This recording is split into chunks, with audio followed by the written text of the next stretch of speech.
Hello friends, welcome back to my YouTube channel. Friends, आज से हम स्टार्ट कर रहे हैं प्रीवियस ईयर क्वेश्चंस की सीरीज़। इस सीरीज़ में हम 2000 से लेके 2021 तक जो भी पीसीटी एग्ज़ाम हुए हैं उन एग्ज़ाम में आए हुए क्वेश्चंस की प्रैक्टिस करेंगे। तो आज हमने लिया है पीसीटी 2000 में जो क्वेश्चंस आए थे उन क्वेश्चंस की हम लोग डिटेल एनालिसिस के साथ प्रैक्टिस करेंगे। So let's start. It is not necessary says question number first is it is not necessary says smiles to show that economy is useful. ये सेंटेंस है और इसको पंक्चुएशन इसमें नहीं लगी हुई है, तो नीचे दिए गए ऑप्शंस में से हमें बताना है कि कौन सा ऑप्शन है जो करेक्टली पंक्चुएटेड है, यानी जिसमें सही से पंक्चुएशन लगा हुआ है। सो ऑप्शन नंबर बी जो है वो करेक्टली पंक्चुएटेड है। It is not necessary says Smiles to show that economy is useful. It is not necessary, ये आवश्यक नहीं है। सेज स्माइल्स, स्माइल्स कहता है या कहते हैं, स्माइल्स है नॉट स्माइल, स्माइल्स कहते हैं it is not necessary to show that economy is useful. ये दिखाना आवश्यक नहीं है कि जो मितव्ययता है ये उपयोगी है, इकोनॉमी इज़ यूजफुल। तो इस सेंटेंस में सही ऑप्शन होगा option number B. The given option, it is not necessary, sees similes to show that economy is useful, is correctly punctuated. Inverted comma are used to enclose the exact words to a speaker or a quotation. Next question पे चलते हैं। Question number second है, ये भी punctuation से related है। Punctuate the following lines, ये जो लाइन दी गई है इसको हमें पंक्चुएट करना है, यानी कि जो विराम चिन्ह इसमें यूज होंगे उसको हमें लगाना है। तो किस ऑप्शन में करेक्टली पंक्चुएटेड है, यानी कौन सा ऑप्शन करेक्टली पंक्चुएटेड है। As Caesar, option number D जो होगा वो बिल्कुल सही होगा। As Caesar loved me I weep for him, जैसा कि सीजर लव्ड मी यानी मुझसे प्रेम किया, आई वी फॉर हिम, मैं उसके लिए रोता हूँ। एज ही वॉज फॉर्चुनेट, जैसा कि वो भाग्यशाली था, फॉर्चुनेट इन द सेंस भाग्यशाली। आई रिजॉइस एट इट, इस पर मैं आनंदित हूँ। रिजॉइस मतलब आनंदित। एज ही वॉज वेलियंट, जैसा कि वो वैलियंट था यानी ब्रेव था। आई ऑनर हिम, मैं उसका सम्मान करता हूँ। But as he was ambitious, लेकिन वो एक महत्वाकांक्षी था, इसलिए आई स्लेव हिम, इसलिए मैंने उसे मार दिया। तो ये जो लाइन दी गई है इस लाइन का ये मीनिंग हुआ। The correct punctuation is as Caesar loved me I weep, ये वही लाइन रिपीट की गई है। नेक्स्ट क्वेश्चन पे चलते हैं। क्वेश्चन नंबर थर्ड है हैमलेट्स क्वेश्चन टू वी और नॉट टू वी।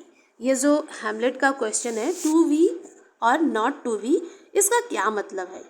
तो इसका सही मतलब जो होगा वो है टू लाइव और टू डाई, यानी जीना या फिर मरना, होना या ना होना। टू वी और नॉट टू वी का मतलब होता है होना या ना होना, तो इसका मीनिंग होगा टू लाइव और टू डाई, जिंदा रहना या मरना। टू वी और to not to be is the opening phrase of a soliloquy in the nunnery scene of William Shakespeare's play Hamlet. तो ये हैमलेट जो प्ले है विलियम शेक्सपियर का, उसकी ननरी सीन का ओपनिंग फ्रेज है, यानी स्टार्टिंग फ्रेज है, जहाँ से ये सीन स्टार्ट होती है, ये फर्स्ट फ्रेज है। In the speech a despondent prince Hamlet contemplates death and life. He bemoans the pains and unfairness of life, but acknowledges the alternative might to be still course. In the speech, इस speech में एक डिस्पोंडेंट यानी कि हताश Prince Hamlet जो होता है ये लाइफ एंड डेथ पर विचार करता है। वो जीवन की पेन्स यानी पीड़ा एंड अनफेयरनेस, जो अन्याय है, अनफेयरनेस है, उस पर विलाप करता है, लेकिन एक्नॉलेज द अल्टरनेटिव, लेकिन स्वीकार करता है कि विकल्प और भी बदतर हो सकता है। Alternative might be still worse, जो इसका विकल्प होगा वो और भी बदतर और भी वर्स यानी बेकार हो सकता है। नेक्स्ट क्वेश्चन पे चलते हैं। क्वेश्चन नंबर 4 है, Shakespeare's sonnets are in the following form. जो शेक्सपियर्स सोनेट है वो किस फॉर्म को फॉलो करता है? 3 क्वार्टरेंस एंड अ कपलेट। जो शेक्सपियर्स सोनेट है उसमें 3 क्वार्टरेंस होते हैं, यानी कि 4 लाइन स्टेंजास को क्वार्टरेंस कहते हैं। 3 क्वार्टरेंस हिंदी में अगर बोलें तो 3 चौपाइयाँ होती हैं एंड 1 कपलेट यानी एक दोहा होता है। The sonnet are almost all constructed form the 3 quatrains. 3 quatrains होते हैं विच आर 4 लाइन स्टेंजास, जो कि 4 लाइन स्टेंजास यानी 4 लाइन के होते हैं। 4 लाइन के 3 क्वार्टरेंस होते हैं, तो टोटल 3 × 4 यानी 12 एंड 1 कपलेट होता है 2 line.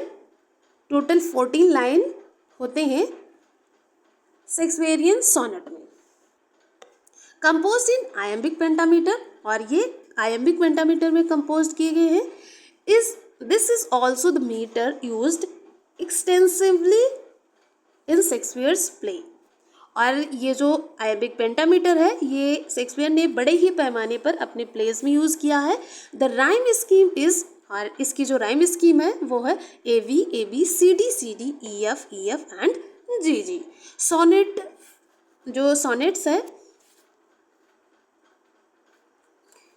Using this scheme are known as Shakespearean sonnet, and इस स्कीम को शेक्सपियरियन सोनेट के नाम से भी जाना जाता है। नेक्स्ट क्वेश्चन है, Shakespearean tragedy is written by. Shakespearean tragedy किसके द्वारा लिखी गई? AC ब्रैडली के द्वारा। डायरेक्ट मैं करेक्ट ऑप्शन ही पढ़ रही हूँ ताकि कम समय में ज़्यादा क्वेश्चन को हम लोग सॉल्व कर सकें। एंड्रू सेसिल ब्रैडली, जो AC ब्रैडली है इनका फुल नेम है Andrew Cecil Bradley, was an English literary scholar. ये इंग्लिश लिटरेरी स्कॉलर रहे हैं। Best remembered for his work on Shakespeare, he produced Shakespearean tragedy 1904 when he was elected to the Oxford Professorship of Poetry। Next question पे चलते हैं। Question number 6 है, Psylocke is a character in Shakespeare's. जो Psylocke character है ये Shakespeare के किस work में है? तो द मर्चेंट ऑफ वेनिस, ये मर्चेंट ऑफ वेनिस का कैरेक्टर है और he is money lender in the play. इस प्ले में मनी लैंडर के रोल को ये प्ले कर रहा है। Who is known as the fourth witch among Shakespeare's women characters? जो मैकबेथ प्ले है उसमें 4 विचेस की बात कही गई है, यानी तो 3 विचेस तो ऑलरेडी थी, 4th विच किसको कहा गया है ये बताना है, किस वुमेन को 4th विच कहा गया है। तो लेडी मैकबेथ यानी ऑप्शन नंबर C करेक्ट हो जाएगा। लेडी मैकबेथ को 4 विचेस कहा गया है। क्यों कहा गया है? तो Macbeth, but lady Macbeth emphasizes courage in Macbeth to murder Duncan and it's rightfully called the 4th witch of the play। तो जो लेडी मैकबेथ थी इसने डंकन का मर्डर किया था, इस वजह से इसको उस प्ले में 4th विच कहा गया। नेक्स्ट क्वेश्चन पे चलते हैं। क्वेश्चन नंबर 8 है, trace in the following list the plea which does not belong to the category to which the rest do। तो नीचे दिए गए 4 ऑप्शंस में से बताना है कि कौन सा ऑप्शन है जो बाकी अदर से अलग है, यानी अदर जो 3 है वो सेम है और इसमें से एक है जो उस कैटेगरी में नहीं आता। तो ऑप्शन नंबर सी है the Tempest, Hamlet, Othello and King Lear. ये विलियम शेक्सपियर की ट्रेजेडीज है, जबकि द टेम्पेस्ट एक कॉमेडी है। सो द टेम्पेस्ट यानी ऑप्शन नंबर सी जो है वो डिफरेंट है बाकी अदर ऑप्शन से। ठीक है, Tempest by Shakespeare is a comedy written in 1610 to 1611। तो ये लिखा गया 1610 to 1611। नेक्स्ट क्वेश्चन पे चलते हैं। क्वेश्चन नंबर 9 है, there is no essential difference between the language of prose and that of the metrical composition. तो there is no essential difference, कोई आवश्यक अंतर नहीं है between the language of prose and that of the metrical composition. Prose and poetry यानी गद्य और पद्य की भाषा में, लैंग्वेज में कोई डिफरेंस, कोई इनिशियल डिफरेंस, एसेंशियल डिफरेंस यानी आवश्यक डिफरेंस अंतर नहीं है और ना ही हो सकता है। तो ये जो है किसके द्वारा कहा गया? वर्ड्सवर्थ के द्वारा, यानी विलियम वर्ड्सवर्थ के द्वारा। जब विलियम वर्ड्सवर्थ का फर्स्ट लिरिकल बैलेड पब्लिश हुआ था तो उसकी प्रेफेस में इन्होंने इसको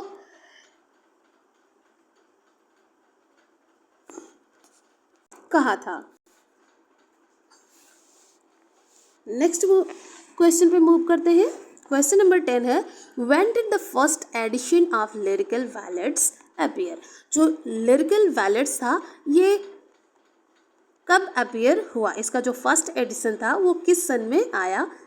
तो ये क्वेश्चन बहुत ही बार रिपीट हुआ है। UPTGT 2016 में, GIC लेक्चरर 2011, PGT 2000 में एंड 2009 में। तो ये मोस्ट रिपीटेड क्वेश्चन है। सही आंसर जो होगा वो है 1798। Lyrical ballad with a few other poems is a collection of poems by William Wordsworth and S.T. Coleridge. जो ये लिरिकल बैलेड्स था ये William Wordsworth and S.T. Coleridge का कोलैबोरेशन वर्क रहा है and first published in 1798 and generally considered to have marked the beginning of the English Romantic movement in literature। and generally इसको consider किया जाता है कि 1798 से ही इंग्लिश लिटरेचर में रोमांटिक मूवमेंट यानी रोमांटिक एज की शुरुआत हो गई थी। नेक्स्ट क्वेश्चन पे मूव करते हैं। क्वेश्चन नंबर 11 है, which of the following writers is noted for what Keats called negative capability. तो इसका सही आंसर हो जाएगा विलियम शेक्सपियर। एक्सप्लेनेशन को देखते हैं। इन Keats concept of negative capability, Shakespeare has been noted to have possessed it enormously. Negative capability describe the capacity of human being to transcend and revise their context. In a letter to his brother George and Thomas Keats in 21st December 1817, Keats used the phrase negative capabilities।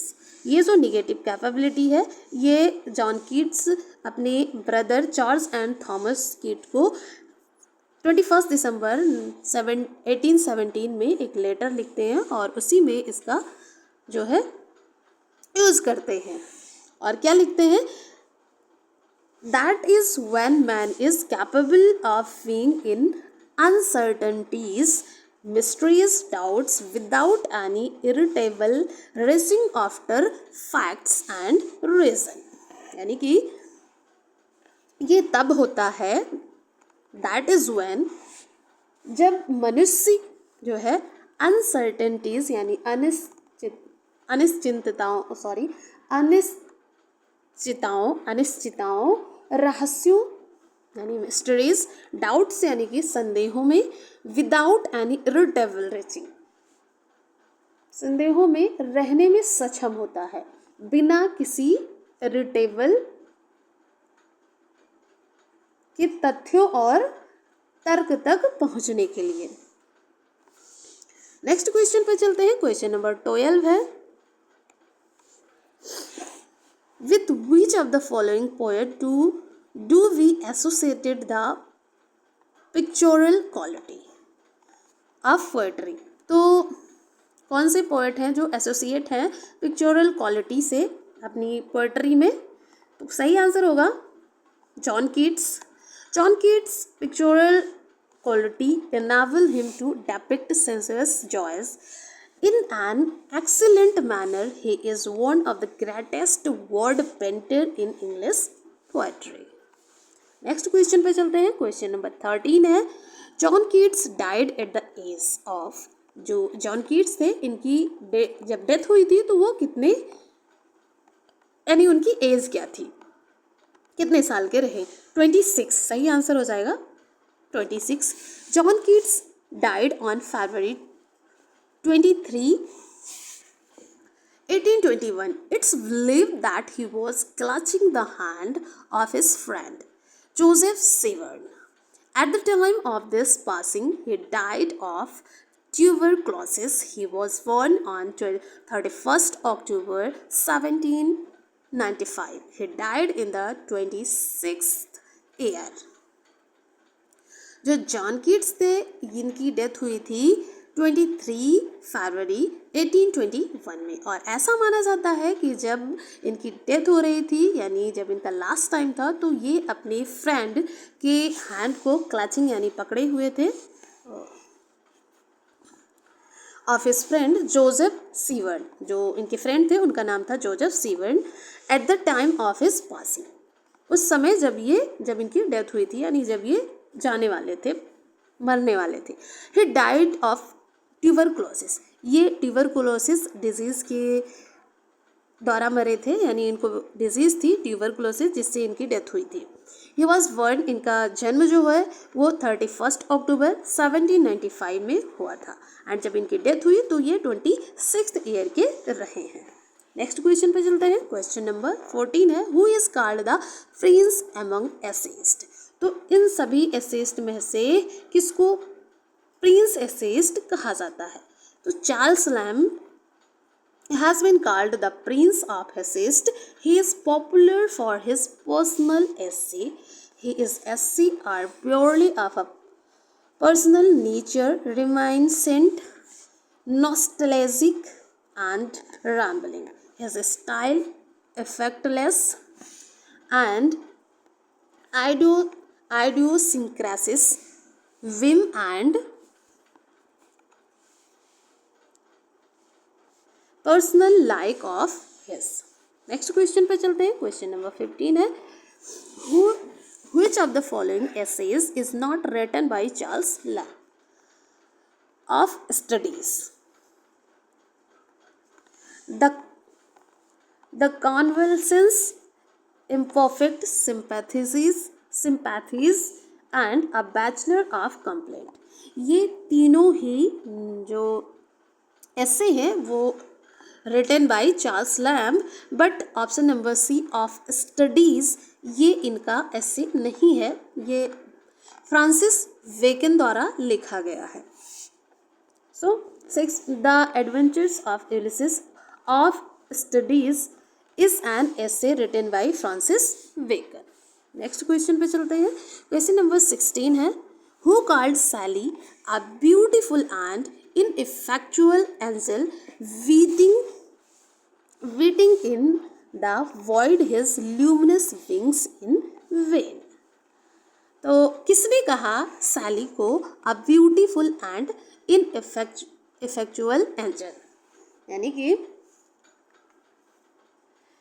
सैली को एक सुंदर और इनइफेक्चुअल यानी अप्रभावी angel किसने कहा जो शून्य में अपने ल्यूमिनस विंग्स यानी चमकदार पंखों को व्यर्थ में फड़फड़ा रहा है? तो ये कहा मैथ्यू आर्नोल्ड ने। ऑप्शन नंबर ए जो होगा वो बिल्कुल करेक्ट होगा। Matthew Arnold the 19th century poet and ranking literary critic summed up Sally's poetry and life as that of a beautiful and वही सेम चीज़ें रिपीट हुई हैं। नेक्स्ट क्वेश्चन है Adonais by Shelley is an elegy on. जो Adonais है elegy है Shelley की, ये किस पे लिखी गई है? तो जॉन कीट्स की डेथ पे लिखी गई ये एक एलेजी है।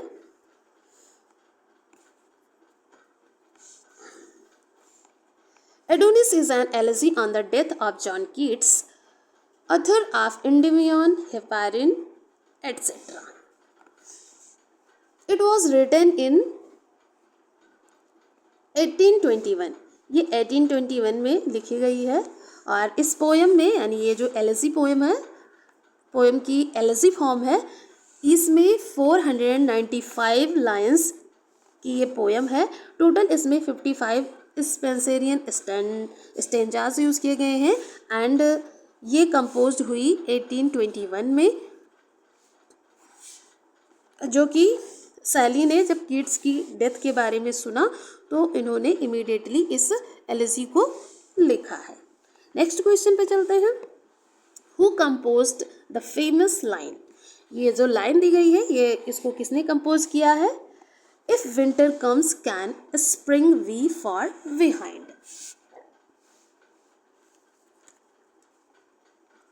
यदि शीत ऋतु आती है, विंटर कम्स, तो क्या बसंत, स्प्रिंग यानी कि बसंत, क्या बसंत बहुत पीछे रह जाएगा?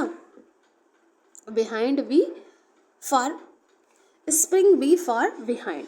ये जो लाइन है ये सैली की है और ये ली गई है, जो सैली की पोएम रही है और टू द वेस्ट विंड, उससे ये लाइन जो है वो ली गई है और ये लिखी गई है 1819 में, जो नियर फ्लोरेंस इटली में है।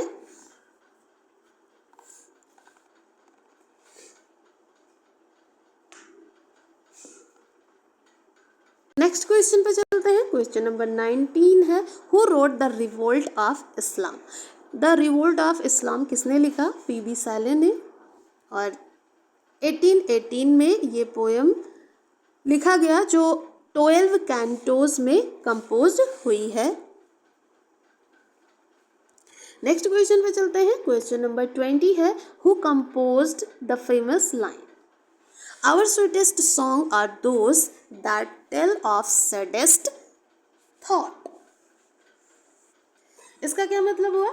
Our sweetest song यानी कि हमारा स्वीटेस्ट सॉन्ग यानी सबसे मधुर गीत वो होता है, आर दोज वे होते हैं, दैट टेल अस जो है विचार करते हैं सैडेस्ट थॉट में, यानी जो सबसे दुखद विचार बतलाते हैं।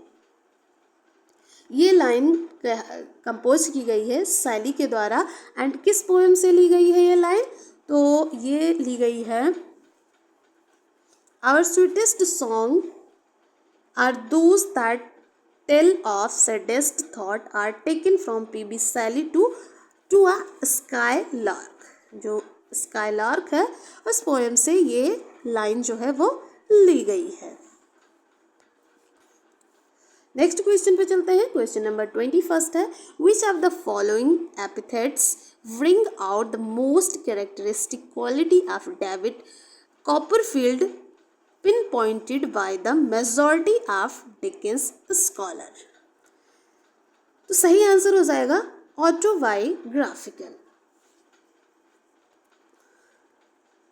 नेक्स्ट क्वेश्चन है 15 and as a book in 1850 many elements of the novel follow events in Dickens' own life and it is probably the most autobiographical of his novel. It gives the glimpse of author's own boyhood and family.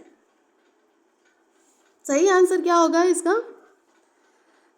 Berlin and Paris, a tale of two cities, ये जो Charles Dickens का novel रहा है 1859 में आया। ये जो set किया गया है वो London and Paris before and during the French revolution. ये फ्रेंच रिवॉल्यूशन के पहले लंदन एंड पेरिस में सेट किया गया है। The novel depicts the plight of the French peasantry demoralized by the French aristocracy in the years leading up to the revolution. Next question है question number 23, whose novels throw light on the miseries of poor orphan children? तो ये किसका novel रहा है? Charles Dickens का। What is the unique quality of Dickens humor? जो Dickens का humour है उसकी क्या यूनिक क्वालिटी है? तो it blends humour and pathos, ये एक्सप्लेनेशन है। नेक्स्ट क्वेश्चन पे चलते हैं। Which of the following poets wrote the poem entitled Dover Beach? तो किस पोएट ने इस पोएम को लिखा है? Matthew Arnold. मैथ्यू आर्नोल्ड के द्वारा ये लिखी गई पोएम है Dover Beach in written by Matthew Arnold. Dover Beach is a long lyric poem, ये एक लॉन्ग लिरिक पोएम है। फर्स्ट पब्लिश्ड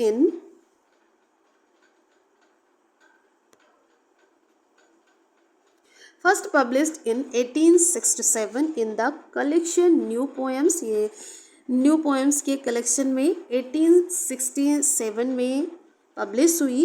ओपनिंग लाइन, ये जो हमने इसकी जो ओपनिंग लाइन्स है, is the shore of the English ferry poet of Dover. वो English poet ferry poet of Dover की रही है। Kent facing Calais French at the Strait of Dover, the narrowest part of the English Channel, where Arnold honeymooned in 1851. Next question है, in which category will you place Arnold as a critic? तो Arnold को as a critic किस place पे जो है categorise करेंगे? तो classist.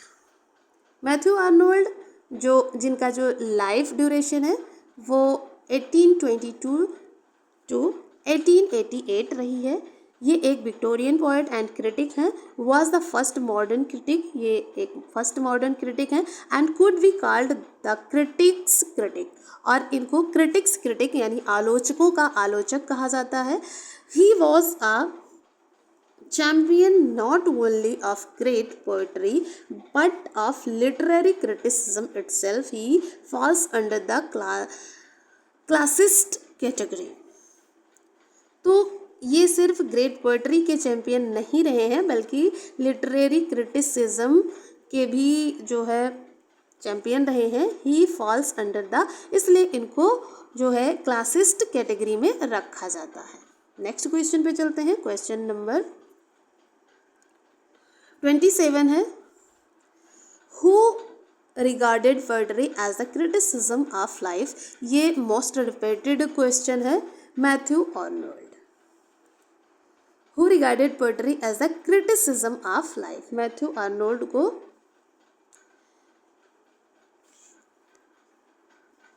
Matthew Arnold, as shown in his essay on the study of poetry, regarded poetry as a criticism of life under the conditions fixed for such criticism by the laws of poetic term and poetic beauty.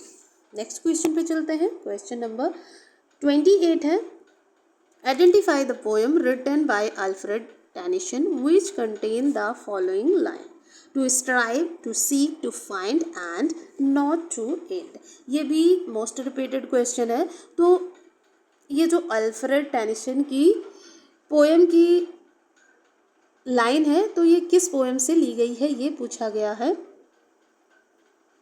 To strive यानी कि प्रयास करना, and to seek खोजना, to find यानी कि पाना, and not to yield हार ना मानना। ये यूलिसिस से ली गई है। The line made weak by time and fate but strong in will to strive, ये वही सेम चीज़ें रिपीटेड है। ये ली गई है टेनिसन के यूलिसिस से, जो 1842 में लिखी गई है। नेक्स्ट क्वेश्चन है, the name of Alfred Tennyson's famous elegy. Alfred Tennyson की फेमस एलेजी कौन सी है? इन मेमोरियम। इन मेमोरियम ये डेडिकेटेड है AHS यानी आर्थर हेनरी हैलम को डेडिकेटेड है, और ये कंप्लीट की गई 1849 में। नेक्स्ट क्वेश्चन पे चलते हैं। Break break break was written on the death of, ये किसकी डेथ पे लिखा गया? तो आर्थर हेलम की डेथ पे लिखा गया है ये। Wreck break wreck is a poem by Alfred Lord Tennyson. ये अल्फ्रेड लॉर्ड टेनिसन की एक पोएम रही है जो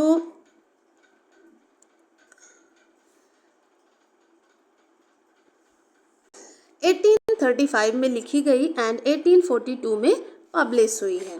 दिस पोएम इज एलेजी, ये एलेजी फॉर्म में है, एंड ये डिस्क्राइब करती है टेनिसन की फीलिंग को जब आर्थर हेलम की डेथ हो जाती है। तो जो टेनिसन की फीलिंग है वो इस पोएम के थ्रू वो एक्सप्रेस करते हैं। नेक्स्ट क्वेश्चन पे चलते हैं। क्वेश्चन नंबर 31 है, बाथशेबा इज द हीरोइन ऑफ। बाथशेबा जो है वो किस नॉवेल की हीरोइन है? तो far from the meeting crowd.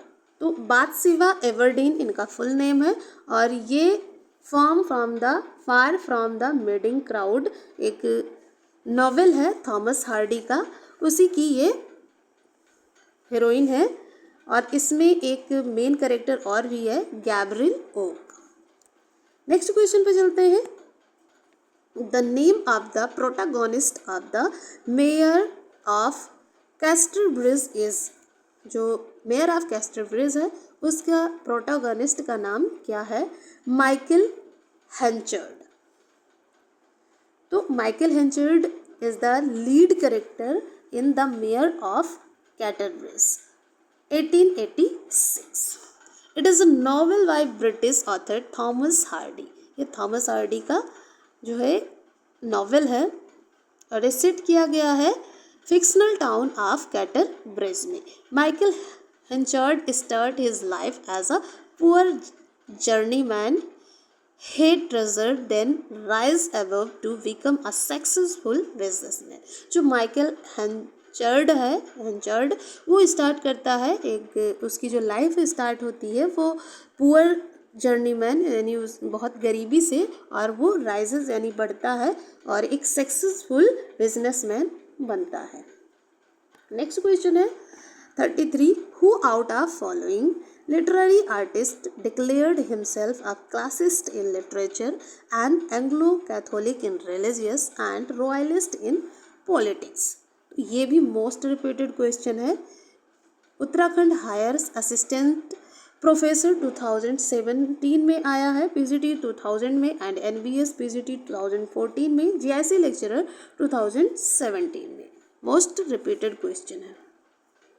ये जो हमने ऊपर लाइन पढ़ी ये TS एलियट के बारे में लिखी गई है, सेम चीज़ें रिपीट है। The Waste Land was published in, जो वेस्टलैंड है ये कब पब्लिश्ड हुई? टी.एस. एलियट की जो वेस्टलैंड पोयम है ये कब पब्लिश हुई? 1922 में. The first appear in the Dial, after which it was published in book form in 1920. And ये जो पोएम है ये डिवाइडेड है 5 सेक्शन में. फर्स्ट सेक्शन है the burial of the dead, the game of chess, second part है. Third part है fire sermon. Fourth part है डेथ बाय वाटर. एंड जो फिफ्थ पार्ट है ये है what the thunder said. Next question पे चलते हैं. नेक्स्ट क्वेश्चन है what the thunder said is a section of the poem. तो अभी हमने नेक्स्ट जो है प्रीवियस क्वेश्चन में पढ़ा है द वेस्ट लैंड का ही ये पार्ट है. टोटल इसमें फिफ्थ पार्ट है एंड ये लास्ट वाला part what the thunder said. Next question पे चलते हैं. क्वेश्चन नंबर 36 है trace in the following list the drama which TS. Eliot did not write. जो टी.एस. एलियट है वो इनमें से कौन से ड्रामा को नहीं लिखा है? तो द एसेंट ऑफ F6 ये जो ड्रामा है ये इनका नहीं है. Murdered in the cathedral, family reunion and cocktail, ये तीनों ही जो ड्रामाज हैं वो टी.एस. एलियट के हैं. बट ये जो द एसेंट ऑफ F6 है ये इनका ड्रामा नहीं है. तो ये किसका ड्रामा है? ये है अ ट्रेजेडी. ये एक ट्रेजेडी है, 2 एक्ट ट्रेजेडी है द एसेंट ऑफ F6. और ये है W.H. Auden and Christopher Isherwood was their second and most successful play published in 1937. ये जो है W.S. एडन एंड क्रिस्टोफर एसरवुड के द्वारा लिखी हुई उनकी सेकेंड मोस्ट सक्सेसफुल प्ले है और ये पब्लिश हुआ 1937 में. नेक्स्ट क्वेश्चन है question number 37. TS. Eliot migrated to England from USA. Next question पे चलते हैं. Love song of J. Alfred Prufrock opens with the line. तो जो ये love song of J. Alfred Prufrock है ये इसकी जो ओपनिंग लाइन है वो कौन सी है? Option number A let's go then you and I. Next question पे है which of the following writers writes uninhabitedly about his or her sexual relationship. Kamala Das. सही आंसर हो जाएगा Kamala Das. Kamala Das in my story wrote in the orbit of illicit sex there seemed to be only rudeness and violence. Her open and honest treatment of female sexuality free from any sense of guilt infused her writing with power but also marked her as an iconoclast in her generation. Next question पे चलते हैं. Question number 40 है which of the following collection of poems was written by कमला दास.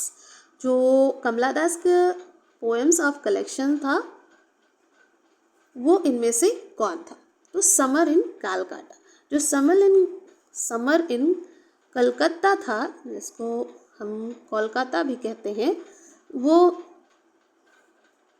कमला दास के एक poetry collection रहा है. Next question पे चलते हैं. Who among the following writers did recently change his her religion. तो इनमें से कौन से राइटर्स हैं जो अपने रिलीजन को रिसेंटली चेंज किया? तो कमला दास. नेक्स्ट क्वेश्चन पे चलते हैं. Background casually is written by Nissim Ezekiel. जो बैकग्राउंड कैजुअली है एक by one one of the biographical poem, ये एक बायोग्राफिकल पोएम है और written by Nissim Ezekiel. This poem is written in unrhymed metrical lines, यानी कि ये जो पोएम है ये अनराइम्ड लिखी गई है, मेट्रिकल लाइन, इसमें कोई राइम स्कीम नहीं है। The poem is divided into 3 section, 3 पार्टों में डिवाइडेड है। It's childhood, adult and old age, यानी ये 3 पार्टों में डिवाइडेड है, childhood, adult and old age. Experience of the poet speaker, it reflect his love for religion.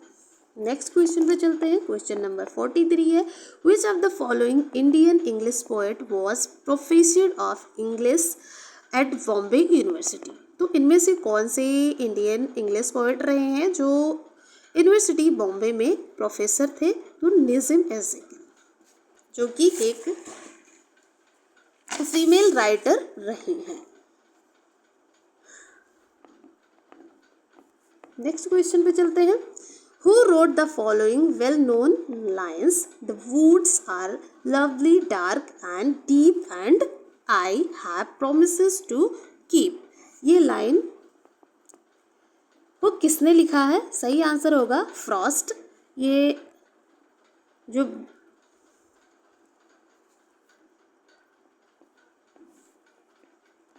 Line है ये ली गई है stopping by woods on a snowy evening poem से ये लिया गया है, बाय रॉबर्ट फ्रॉस्ट। 1922 में ये पोएम लिखी गई है। It is written in iambic tetrameter, ये आयम्बिक टेट्रामीटर में लिखी गई है। In the rubaiyat stanzas, rubaiyat stanzas में आयम्बिक टेट्रामीटर में ये लिखी गई है। The rhyme scheme of rubaiyat stanza is AABA। जो रूबियत स्टेंजास है उसकी जो राइम स्कीम है वो AABA है। It is also called Omar stanzas, इसे ओमार स्टेंजास भी कहते हैं। Poem describe the thought of a lone rider pausing at night in the travel to watch snow falling in the woods. It ends with him reminding himself that depicts, despite the loveliness of the view, he had promises to keep and miles to go before I sleep. Next question है question number 45. Who is known as the bard of democracy among the following? तो किसको the board of democracy के नाम से जाना जाता है? तो वाल्ट व्हाइटमैन। ये एक politics as a Democrat, Walt Whitman entered politics as a Democrat. He became editor to a democratic newspaper. He believed that showed how man might achieve for himself the greatest possible freedom within the limits of natural law for the mind and body through democracy. Next question है, complete the following. I hear America singing is a lyric. तो ये किसकी है? ये भी एक patriotic line है।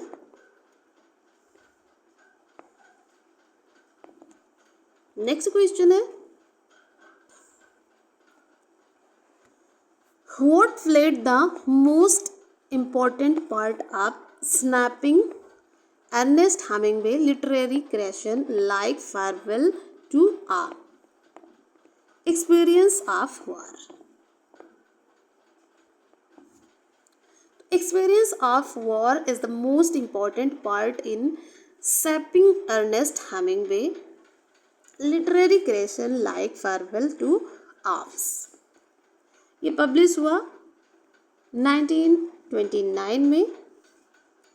Next question पे चलते हैं। क्वेश्चन नंबर 48 है, in imaginary county Yoknapatawpha occur in the novels of.